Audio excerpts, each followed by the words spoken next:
ये आकाशवाणी रायपुर है। प्रादेशिक समाचार बुलेटिन के साथ मैं लता देवी चौहान।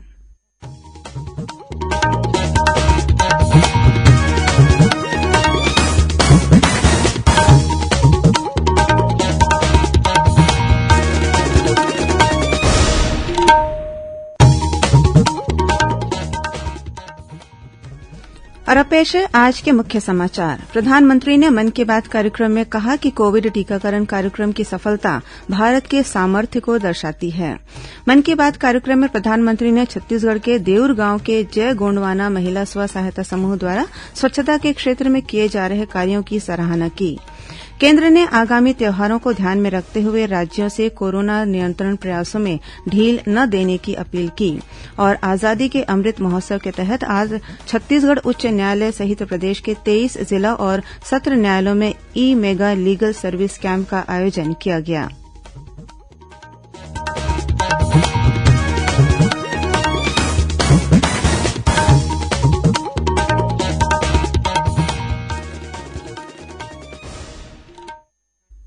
अब समाचार विस्तार से। प्रधानमंत्री नरेन्द्र मोदी ने कहा है कि कोविड टीकाकरण की सफलता भारत के सामर्थ्य को दर्शाती है। प्रधानमंत्री ने कहा कि 100 करोड़ कोविड टीके लगाने की उपलब्धि के बाद देश आज नए उत्साह और नई ऊर्जा से आगे बढ़ रहा है।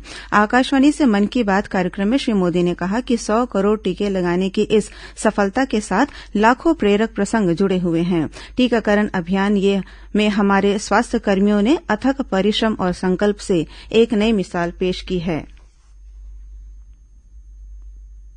हमारे स्वास्थ्यकर्मियों ने अपने अथक परिश्रम और संकल्प से एक नई मिसाल पेश की। उन्होंने इनोवेशन के साथ अपने दृढ़ निश्चय से मानवता की सेवा का एक नया मानदंड स्थापित किया। उनके बारे में अनगिनत उदाहरण है जो बताते हैं कि कैसे उन्होंने तमाम चुनौतियों को पार करते हुए अधिक से अधिक लोगों को सुरक्षा कवच प्रदान किया। प्रधानमंत्री ने आगामी रविवार को सरदार पटेल की जयंती को ध्यान में रखते हुए स्वतंत्र भारत के प्रथम गृहमंत्री लौह पुरुष सरदार वल्लभभाई पटेल को नमन किया। उन्होंने लोगों का आह्वान किया कि सरदार पटेल की जयंती को राष्ट्रीय एकता दिवस के रूप में मनाते समय एकता का संदेश देने वाली किसी न किसी गतिविधि से अवश्य जुड़ें। प्रधानमंत्री ने कहा कि सरकार ने अमृत महोत्सव में भी कला, संस्कृति, गीत और संगीत के रंग भरने का फैसला किया है। श्री मोदी ने बताया कि संस्कृति मंत्रालय ने देशभक्ति के गीतों, रंगोली और लोरी की 3 प्रतियोगिताएं शुरू करने का फैसला किया है। ये प्रतियोगिताएं 31 अक्टूबर को सरदार पटेल की जयंती से शुरू होने जा रही है। प्रधानमंत्री ने युवाओं से कहा है कि वे देशभक्ति के गीत लिखकर अमृत महोत्सव कार्यक्रम में नई ऊर्जा भर सकते हैं, लेकिन ये जरूरी है कि ये रचनाएं नए भारत की नई सोच वाली होनी चाहिए। स्वच्छ भारत मिशन की चर्चा करते हुए श्री मोदी ने लोगों से अपील की कि वे प्लास्टिक के एकल इस्तेमाल के खिलाफ संकल्प लें। उन्होंने कहा कि स्वच्छता का अर्थ सिर्फ दीपावली पर घरों की सफाई तक सीमित नहीं रहना चाहिए, बल्कि पास पड़ोस भी स्वच्छ होना चाहिए। श्री मोदी ने त्योहार के अवसर पर खरीदारी करते समय लोगों को वोकल फॉर लोकल की भी याद दिलाई। वहीं प्रधानमंत्री ने मन की बात कार्यक्रम में आज छत्तीसगढ़ के देउर गांव के जय गोंडवाना महिला स्व सहायता समूह के कार्यों का उल्लेख करते हुए कहा कि स्वच्छ भारत मिशन के तहत स्वच्छता के क्षेत्र में यह समूह उल्लेखनीय कार्य कर रहा है। इस समूह की सदस्य शांति नेताम ने आकाशवाणी समाचार से बात करते हुए कहा कि समूह की महिलाएं गांव के चौक चौराहों, मंदिरों और सार्वजनिक स्थानों की साफ सफाई करती हैं। मोर नाम शांति नेताम है। मोर गांव का नाम देउर गांव, ब्लॉक साजा, जिला बेमेतरा, छत्तीसगढ़। मोर समूह का नाम है जय गोंडवाना महिला स्वयं सहायता समूह। हमन ह स्वच्छता में काम करथन स्वच्छ भारत मिशन में। तेमा हमन बाजार है, चौक है, धार्मिक स्थल है, तालाब है, पूरा गांव है, नाली है, ओखर हमन साफ सफाई करथन। और स्वच्छता के माध्यम से स्कूल के लइका मन ल घलोक जानकारी देबर जाथन। चौपाल रैली के माध्यम से भी गांव जागरूक करथन, दीवार लेखन करथन और स्वच्छता जानकारी देथन। केंद्र सरकार ने राज्यों और केंद्र शासित प्रदेशों से कोविड टीकाकरण की गति तेज करने को कहा है। गौरतलब है कि केंद्र ने इस वर्ष के अंत तक सभी पात्र लोगों को कोविड टीका लगाने का लक्ष्य रखा है। केंद्रीय स्वास्थ्य सचिव राजेश भूषण ने राज्यों के स्वास्थ्य सचिवों और राष्ट्रीय स्वास्थ्य मिशन के निदेशकों के साथ कल वीडियो कॉन्फ्रेंस में टीकाकरण की प्रगति की समीक्षा की। बैठक में कोविड की दूसरी डोज देने की गति बढ़ाने पर जोर दिया गया। इस महीने की 21 तारीख तक देश में 100 करोड़ लोगों को कोविड टीके लगाए जा चुके हैं। स्वास्थ्य सचिव ने कहा कि ऐसे लोगों की संख्या काफी अधिक है जिन्होंने अभी तक दूसरी डोज नहीं ली है। उन्होंने यह भी कहा कि दूसरी डोज के लिए जिलाधिकारी के नेतृत्व में एक समयबद्ध और जिलावार कार्ययोजना तैयार की जा रही है।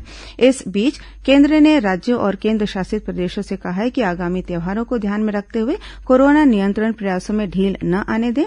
त्योहार सुरक्षित तरीके से मनाने के लिए कोविड दिशा निर्देशों का सख्ती से पालन किया जाना चाहिए। राष्ट्रव्यापी टीकाकरण अभियान के अंतर्गत देश में अब तक कोविड के 102 करोड़ 10 लाख से अधिक टीके लगाए जा चुके हैं। पिछले 24 घंटे में 77,40,000 से अधिक टीके लगाए गए हैं। इधर कोरोना वैक्सीनेशन कार्य में छत्तीसगढ़ का रायगढ़ जिला देश में सर्वोच्च स्थान पर है। इस जिले की वैक्सीनेशन रेट 79.66% है। एक सर्वे में यह जानकारी सामने आई है।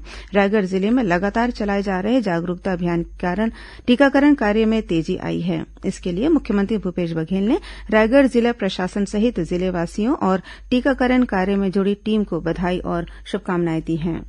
प्रादेशिक समाचार आप आकाशवाणी रायपुर से सुन रहे हैं और अब आगे बढ़ते हैं बाकी के समाचारों की ओर। आजादी के अमृत महोत्सव के तहत आज छत्तीसगढ़ उच्च न्यायालय की ओर से प्रदेश के 23 जिला और सत्र न्यायालयों में ई मेगा लीगल सर्विस कैंप का आयोजन किया गया। इसका शुभारंभ मुख्य न्यायाधीश अरूप कुमार गोस्वामी ने किया। इस अवसर पर मुख्य न्यायाधीश ने कहा कि राज्यों को यह सुनिश्चित करना होगा कि जो व्यक्ति सक्षम नहीं है वह भी न्याय से वंचित न रहे।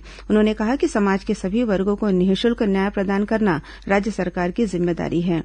इन्हीं दायित्वों के निर्वहन को देखते हुए राष्ट्रीय विधिक सेवा प्राधिकरण द्वारा विधिक जानकारी देकर लोगों को सशक्त बनाने का कार्य किया जा रहा है। इसके तहत para legal volunteer panel lawyer की टीम गठित की गई है और सभी गांवों में घर घर जाकर लोगों को विधिक जानकारी दे रही हैं। मुख्य न्यायाधीश ने नालसा के हेल्पलाइन नंबर 15100 से कानूनी मदद लेने की अपील लोगों से की है। कार्यक्रम में रजिस्ट्रार संजय कुमार जायसवाल और हाईकोर्ट के न्यायाधीशगण तथा गणमान्य नागरिक शामिल हुए। छत्तीसगढ़ के 23 सिविल डिस्ट्रिक्ट में आज आयोजित किए गए ई मेगा लीगल सर्विस कैंप में बड़ी संख्या में लोगों ने लाभ उठाया। राज्यपाल अनुसुईया उइके ने कहा है कि लोगों को अपनी रोग प्रतिरोधक क्षमता बढ़ाने के लिए खानपान और रहन सहन में विशेष ध्यान रखना चाहिए। सुश्री उइके ने यह बात आरोग्य भारती छत्तीसगढ़ प्रांत के अखिल भारतीय प्रतिनिधि मंडल की बैठक में कही। उन्होंने कहा कि Arogya Bharati prevention is better than cure की अवधारणा पर कार्य करते हुए आम लोगों को स्वास्थ्य के प्रति जागरूक कर रहा है। कोरोना के प्रति जागरूक करते हुए राज्यपाल ने कहा कि लोगों के लिए ऑक्सीजन तथा शुद्ध हवा का होना बहुत जरूरी है। इसके लिए हमें पेड़ पौधों का संरक्षण करना चाहिए। साथ ही राज्यपाल ने जड़ी बूटियों पर आधारित पारंपरिक चिकित्सा पद्धति को संरक्षित करने की भी जरूरत बताई।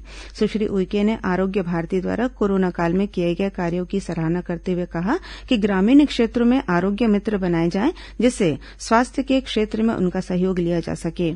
इस अवसर पर राज्यपाल ने आरोग्य भारती की स्मारिका और संस्था की वेबसाइट का भी उद्घाटन किया। राजनांदगांव जिले के मलैदा बेस कैंप में तैनात आईटीबीपी के 26 में से 25 जवानों की स्थिति में सुधार होने के बाद उन्हें डिस्चार्ज कर दिया गया है। अब अस्पताल में सिर्फ एक जवान भर्ती है, जिसकी स्थिति में भी सुधार हो रहा है और उसे जल्द ही डिस्चार्ज कर दिया जाएगा। विकासखंड चिकित्सा अधिकारी डॉक्टर विवेक बिसेन ने बताया कि बुधवार की रात ये सभी जवान फूड पॉइजनिंग के शिकार हो गए थे। कोरिया पुलिस द्वारा इन दिनों एक अनूठा अभियान चलाया जा रहा है। इसके तहत सूबेदार, उप निरीक्षक और प्लाटून कमांडर की भर्ती में शामिल होने वाले युवाओं के लिए निःशुल्क कोचिंग की व्यवस्था की गई है। सरगुजा रेंज के पुलिस महानिरीक्षक अजय यादव ने इस संबंध में एक पोस्टर भी लॉन्च किया है, जिसका नाम #राह रखा गया है। वहीं कोरिया पुलिस द्वारा बीते 3 माह से निजात अभियान चलाया जा रहा है। इसके माध्यम से लोगों को ड्रग्स और नारकोटिक्स के प्रति जागरूक करने का प्रयास किया जा रहा है। मुख्यमंत्री भूपेश बघेल ने सहायक प्राध्यापक परीक्षा में चयनित उम्मीदवारों की नियुक्ति के संबंध में पुलिस सत्यापन की प्रक्रिया जल्द पूरा करने के निर्देश विभागीय अधिकारियों को दिए हैं। मुख्यमंत्री ने ट्वीट करते हुए कहा कि उन्हें सोशल मीडिया के माध्यम से सहायक प्राध्यापक परीक्षा में चयनित उम्मीदवारों का पुलिस सत्यापन पूर्ण न हो पाने के कारण कुछ लोगों को नियुक्ति न मिल पाने की जानकारी मिली है। बेंगलुरू में 19 से 24 अक्टूबर तक आयोजित इंडिया इंटरनेशनल चैलेंज बैडमिंटन स्पर्धा के मिश्रित युगल वर्ग में छत्तीसगढ़ की खिलाड़ी जूही और वेंकट ने तीसरा स्थान हासिल किया है। अंतर्राष्ट्रीय बैडमिंटन खिलाड़ी और प्रशिक्षक जयंत देवांगन ने बताया कि भिलाई की जूही देवांगन और वेंकट गौरव की जोड़ी ने क्वार्टर फाइनल में उत्कर्ष अरोड़ा और खुशी गुप्ता की जोड़ी को हराकर सेमीफाइनल में प्रवेश किया। बाद में इनकी जोड़ी सेमीफाइनल में हार गई। स्पर्धा में हासिल अंकों के आधार पर इन्होंने तीसरा स्थान हासिल किया। अब कुछ अन्य खबरें संक्षिप्त में। भारत तिब्बत सीमा पुलिस आईटीबीपी आज अपना 60वां स्थापना दिवस मना रही है। प्रधानमंत्री नरेन्द्र मोदी ने बल के जवानों को स्थापना दिवस पर बधाई दी है। मुख्यमंत्री भूपेश बघेल ने शाकंभरी छेछरा पुन्नी के अवसर पर राज्य में सार्वजनिक अवकाश की घोषणा की है। पुलिस स्मृति दिवस के उपलक्ष्य में दुर्ग पुलिस द्वारा इन दिनों पेंटिंग प्रतियोगिता का आयोजन किया जा रहा है। इस दौरान शहीद पुलिसकर्मियों के बलिदान को पेंटिंग के जरिए प्रदर्शित किया जा रहा है। यह प्रतियोगिता 31 अक्टूबर तक चलेगी। दुर्ग जिले में कलेक्टर जनदर्शन कार्यक्रम प्रत्येक सोमवार और मंगलवार को सुबह 10 बजे से दोपहर 2 बजे तक आयोजित किया जाएगा। इसमें लोग अपनी समस्याओं से संबंधित आवेदन कलेक्टर को दे सकते हैं। लोगों को सस्ती दवा उपलब्ध कराने के उद्देश्य से रायपुर संभाग में 11 Shri Dhanvantari generic medical stores खोले गए हैं। इन दवा दुकानों में लोगों को एमआरपी में 50 से 71% तक की छूट दी जा रही है। राजनांदगांव जिले के डोंगरगढ़ ब्लॉक के ग्राम तोतलभर्री में आईटीबीपी के वाहन से सागौन की तस्करी के मामले में दोषी पाए जाने पर विभाग के डीआईजी को शो कॉज नोटिस जारी किया गया है। और बेमेतरा जिले के अमोरा गांव में करंट की चपेट में आने से एक दंपत्ति की मौत हो गई। अंत में मुख्य समाचार एक बार फिर। प्रधानमंत्री ने मन की बात कार्यक्रम में कहा कि कोविड टीकाकरण कार्यक्रम की सफलता भारत के सामर्थ्य को दर्शाती है। मन की बात कार्यक्रम में प्रधानमंत्री ने छत्तीसगढ़ के देउर गांव के जय गोंडवाना महिला स्व सहायता समूह द्वारा स्वच्छता के क्षेत्र में किए जा रहे कार्यों की सराहना की। केंद्र ने आगामी त्योहारों को ध्यान में रखते हुए राज्यों से कोरोना नियंत्रण प्रयास में ढील न देने की अपील की। और आजादी के अमृत महोत्सव के तहत आज छत्तीसगढ़ उच्च न्यायालय सहित प्रदेश के 23 जिला और सत्र न्यायालयों में ई मेगा लीगल सर्विस कैंप का आयोजन किया गया। इसी के साथ प्रादेशिक समाचार बुलेटिन समाप्त हुआ। नमस्कार।